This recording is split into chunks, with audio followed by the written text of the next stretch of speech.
This week on The Watchman, welcome to northern Iraq. These were the front lines in the fight against ISIS. Where I am standing right now, ISIS fighters attempted to take this ground 14 times, but they were turned back by the brave forces of the Kurdish Peshmerga. Today we will be joined by a Kurdish Peshmerga general who will describe the fight against ISIS, what it was like right here in the shadow of Mosul, one of ISIS's crown jewels in their caliphate.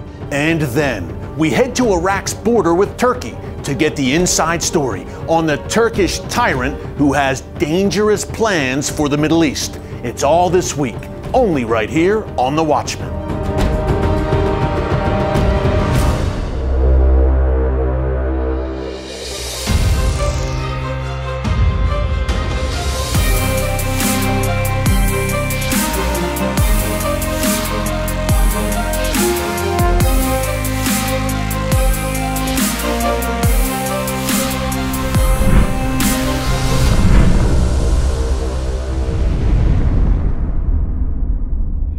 And welcome to The Watchman. With all the chaos unfolding right now in Syria, we've got a very timely show for you this week. I recently spent time with the Kurdish Peshmerga in northern Iraq. Now that's right next door to Syria, and along with the Syrian Kurds, the Peshmerga have been crucial allies of the United States in the Middle East. Not only did they stand with us against Saddam Hussein, they also played a leading role on the ground in helping to crush the ISIS caliphate. They did so, of course, with heavy American air support. Folks, it's been a great alliance for both sides, but now that is likely changing.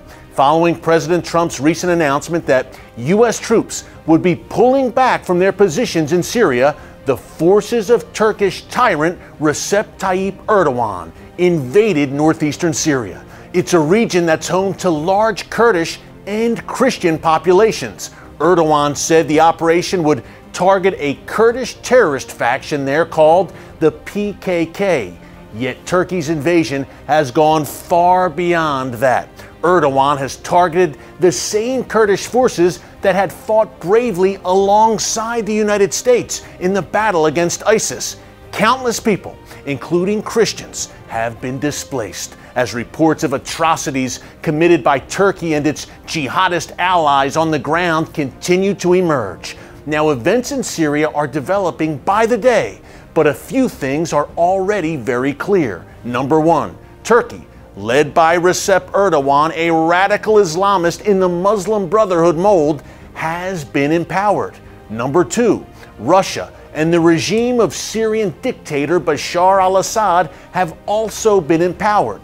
With the U.S. out of the picture, Syria's Kurds were forced to turn to Assad and Russia to help prevent a genocide at the hands of Erdogan. Number three, the Iranian regime now has a clear path across Iraq, Syria, and Lebanon all the way to the Mediterranean at Israel's doorstep. The Iranians have long dreamed about having this land corridor in order to target Israel. Now they have it. I spoke to a Kurdish brigadier general about all of these issues recently during an exclusive trip to a Peshmerga military base in Iraqi Kurdistan. Take a look.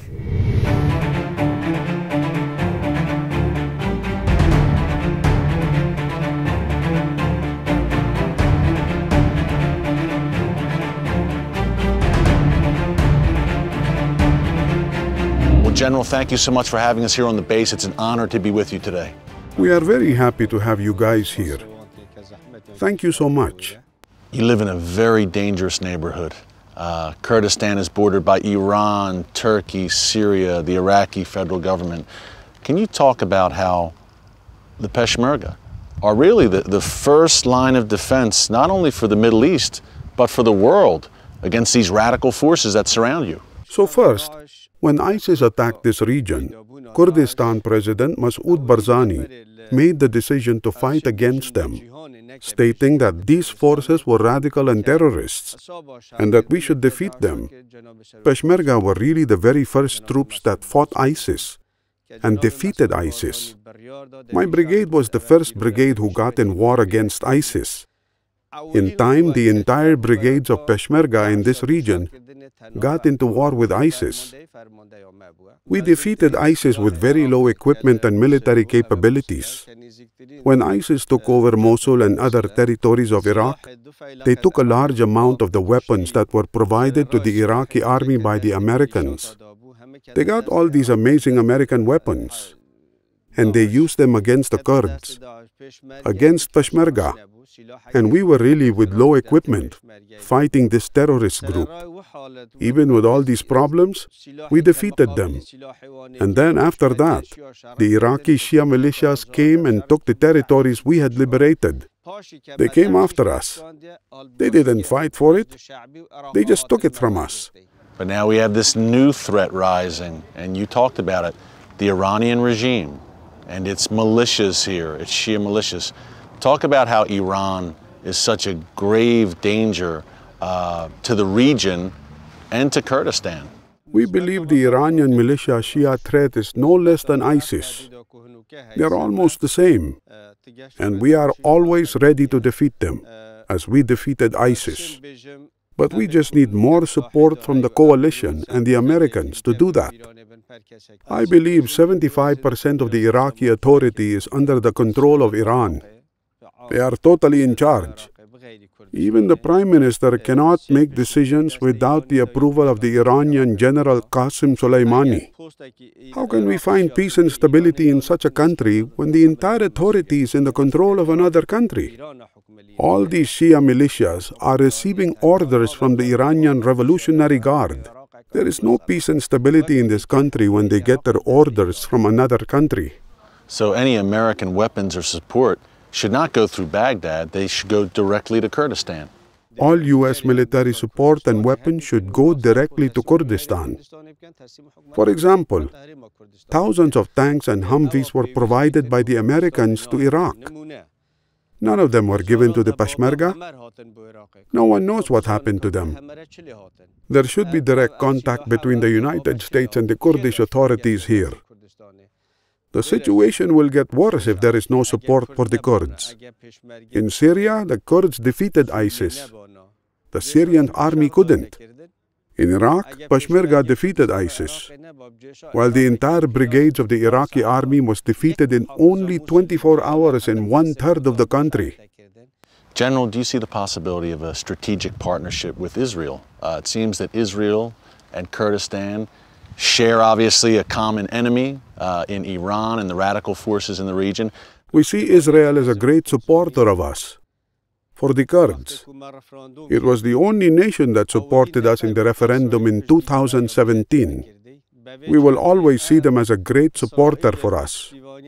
We see that Israel suffered the same as we Kurds suffered. So we know they understand how we feel. Wow, incredible. Folks, remember, Iraqi Kurdistan is located in the heart of the Muslim Middle East. So to see a Kurdish Peshmerga general, a Sunni Muslim, openly praise Israel is a rare and very special thing indeed. Coming up after the break, General Musa will join us on the front lines of that very fight. We'll be just a few miles from Mosul, exclusive access, and you will get the inside story of the Peshmerga's on-the-ground battle against ISIS. You will not want to miss this after the break. Now, speaking of Mosul, this was the spot, folks, in June 2014 where Abu Bakr al-Baghdadi, the ISIS leader, declared the ISIS caliphate. Mosul was once one of the crown jewels of that ISIS caliphate, and now Abu Bakr al-Baghdadi, the leader of ISIS, the self-appointed caliph, is dead and gone. On October 27th, he detonated a suicide vest, killing himself as U.S. Special Forces closed in on him at his hideout near the Syria-Turkey border. But ISIS still poses a very serious threat, and I see it on two levels. Number one, we have over 10,000 ISIS prisoners still in Syria right now. And with all the instability in that country following the invasion by Turkey, who knows what can happen there? Could ISIS prisoners be freed? Could they reconstitute and reform some kind of entity there? in Syria. That brings us to the second level of this ISIS threat. I call it the returnees. Now, we have thousands of ISIS foreign fighters currently in prison in Syria. What are foreign fighters? These are people from Great Britain, France, Germany, Denmark, and yes, the United States, who left their comfortable lives here in the West and traveled to Syria to join ISIS. Now, they are battle-hardened and battle-tested, and they are Western passport holders if they return to their countries of origin in Europe or, God forbid, right here in the United States. It's a good bet they're not going to get a job at McDonald's and transition peacefully back into civilian life. They will look to carry on the jihad on Western soil. And remember, although that ISIS caliphate has been smashed in Iraq and Syria, ISIS still has active affiliates in other countries, including Afghanistan, in North Africa, and in the Sinai Peninsula at Israel's doorstep. That's proof, once again, that Israel's enemies and America's enemies are one in the same. And that's why our team at Christians United for Israel does what we do. We realize that defending and supporting Israel means that we are also defending America. You see the information there on your screen. Call or click and support our movement today for such a time as this. Stick around, because coming up after the break, we are taking you to the front lines of the fight just miles from Mosul with the Kurdish Peshmerga. It's a Watchman exclusive. You will see where they went head-to-head, toe-to-toe against ISIS. Folks, you will not want to miss this. Don't move. From terrorists who would annihilate her with bombs and bullets, to so-called activists that would eliminate her with boycotts and sanctions, Israel's enemies are on the march. In Why Israel, you will learn how to be an active defender of the Jewish state, knowledgeable and powerful as you stand up for truth. You'll receive the biblical evidence proving Israel's special place in God's plan. Learn how His steadfast commitment to His people is a matter of fact, not opinion. From its miraculous rebirth as a modern state to the dangerous threats it presently faces, Israel's inspiring journey is laid out in this short booklet. Supporting Israel is a biblical mandate for all Christians. In Why Israel, you will discover why you should care about the Jewish state and what you can do to stand with God's chosen people.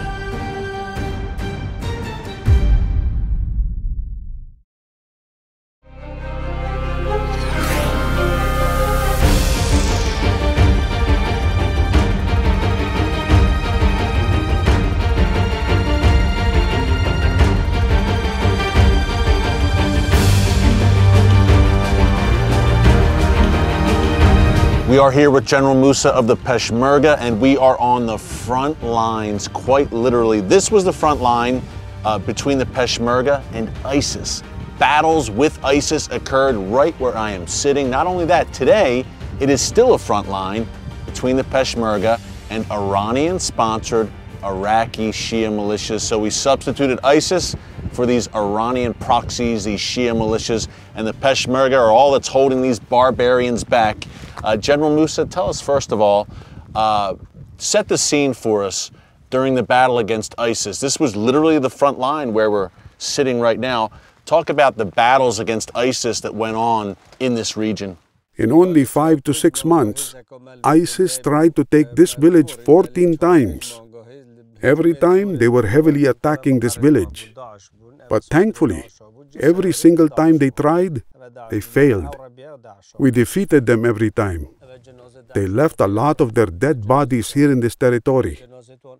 But we never let them take control of this. There are still some remains of their bodies that they left when they were defeated in this area. There was huge support from the coalition, providing airstrikes and covering air support for us. The Peshmerga. We were very grateful for this support. When Mosul fell, that had to be just a major shock to the entire region, General. The second largest city in Iraq at the time, 2 million people to fall to ISIS. That had to set off alarm bells, I'd imagine, in Kurdistan, since Mosul is at the doorstep. Mosul was not only a threat to the Kurdish region, but a threat to the whole world, as it was the second largest city of Iraq. And then they announced their own Islamic state in Mosul. It was announced as the capital of the Islamic State. The Caliph himself, Abu Bakr al-Baghdadi, was ruling from there. They got the weapons of the two entire legions of the Iraqi army, all the most developed and advanced American weapons. We were hoping to stop them with the machine guns, the most advanced machine guns we had. And they had all these tanks and Humvees and heavy machine guns. So it was really dangerous and a really tough fight for us. Sometimes they were attacking us with their most advanced weapons. If ISIS would have succeeded, and they didn't because the Peshmerga defeated them, if they had succeeded in taking this area, where would they have gone next? If we hadn't taken this area, that would be the cutoff between Erbil and Duhok. So it would be a real threat and dangerous for us. There was also another point that ISIS was trying to attack, because there is a historic Christian monastery on this mountain. It is 1,600 years old. They were trying to take down this monastery as well.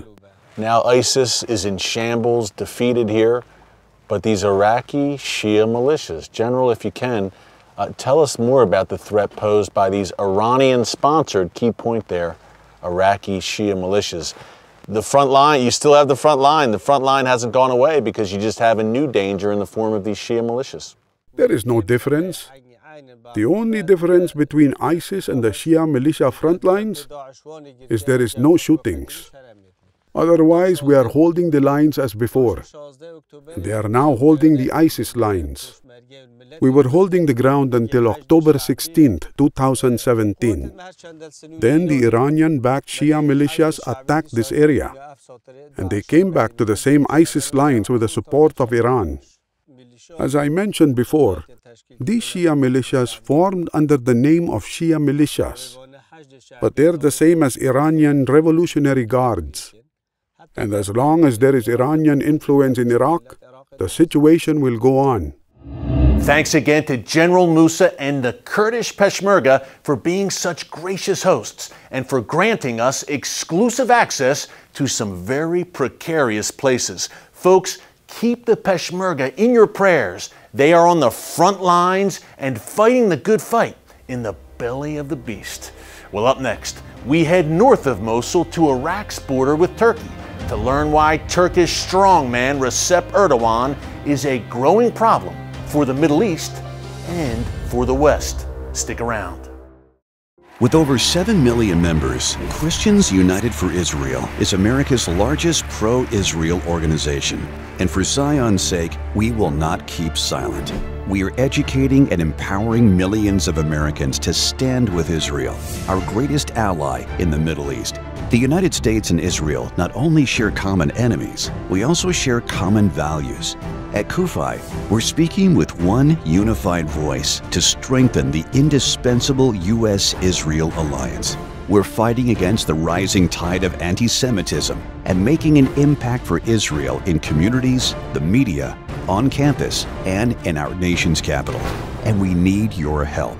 To support Christians United for Israel, visit cufi.org/give or call the phone number that you see there on your screen. God promises a blessing to those who bless Israel. So join our movement and take a stand for God's land.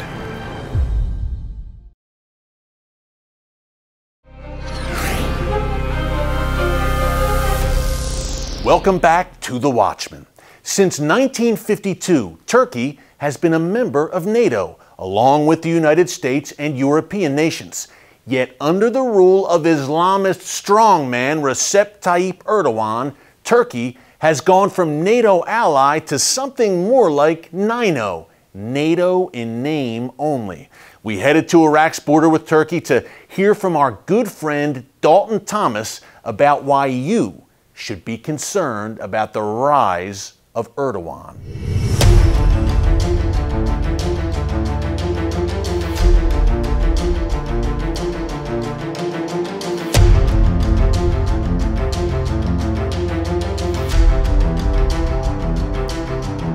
Well, Dalton, we are on the Iraq-Turkey border. First of all, what a view. This is absolutely stunning. But we're here for a reason. We have a not-so-pleasant actor right over the border here in Turkey, and President Erdogan. Give us your view of what's going on in the region. The best way to explain it is by explaining the geography where we are right now. Just over these mountains here is the border of Iran, and just over these mountains here is the border of Turkey. And then if you drive a few hours, you're at the border of Syria, where now 8-year civil war is raging. And so you could say in many ways the Kurds are surrounded by jihad and by genocide. And if we look at the historical continuum of suffering that they've endured, you begin to ask the question, is their suffering finished, or will they face another round in the future? And I think in light of the Ayatollahs, I think in light of the Iranian regime and in light of the Turkish regime, these mountains here for the last number of years have been lit up with airstrikes on a weekly basis, indiscriminate airstrikes from the Turkish regime, shelling, artillery shelling in communities. And they're doing it in the name of fighting terror. But the reality is, I think Erdogan's regime is closer to actually being the manifestation of terror than the people that he's actually terrorizing. And so now Erdogan's saying we want to eliminate the terror corridor. What he means is we're going to eliminate the Kurdish forces that eliminated the terror corridor. What was the terror corridor?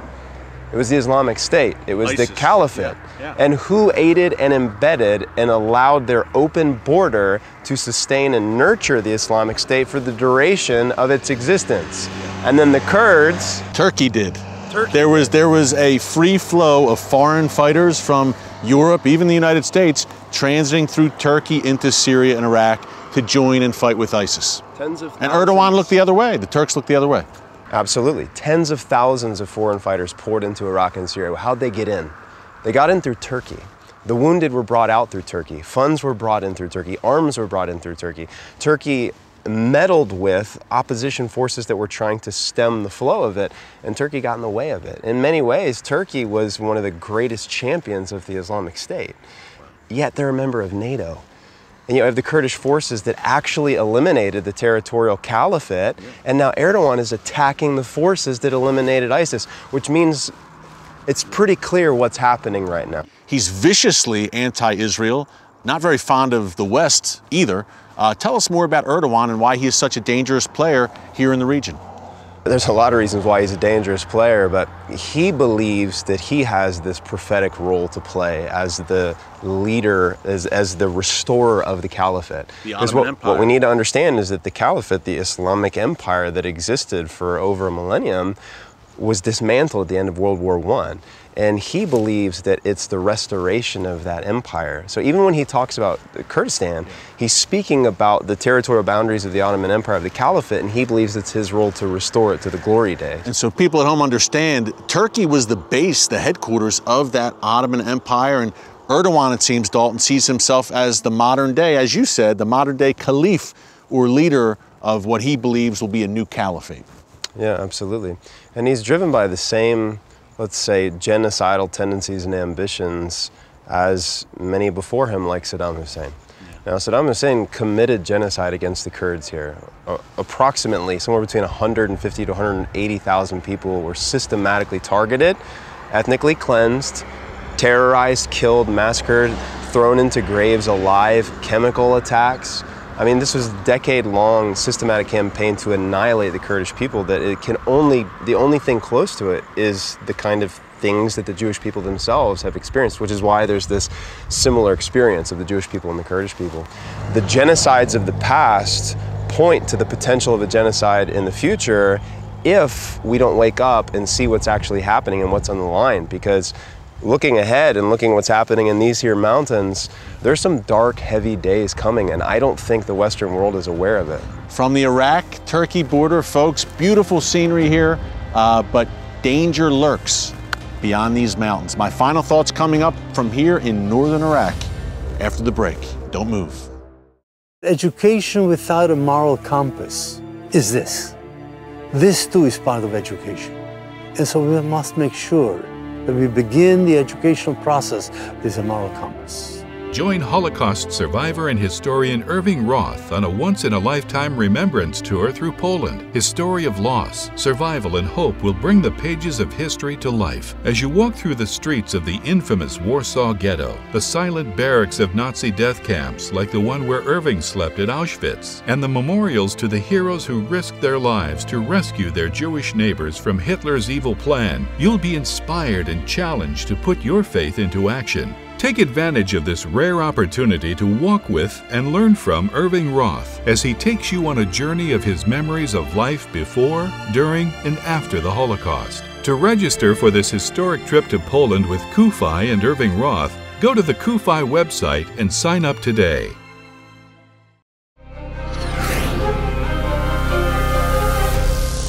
And welcome back. We are wrapping up from here on the Iraq-Turkey border. And folks, when I think of the Kurdish people and the Iraqi Kurds, it seems like just good common sense as Americans to stand with them. Think about it. Over the past several decades, the Kurds have fought against communism, Saddam Hussein, ISIS, now the Iranian regime, and Iraqi Shia militias are at the doorstep. In each case, the Kurds have been on the front line against these evil forces that are not only anti-Kurdish, they are anti-American. And yet, the Kurds are pro-American, pro-freedom, pro-Israel. Imagine that. In the middle, the heart of the Muslim Middle East, we have a pro-Israel region right here. The Kurds' enemies and America's enemies and Israel's enemies, for that matter, are one in the same. So pray for the Kurdish people. We're going to continue to bring you some cutting-edge material here from northern Iraq, where we have felt very welcome.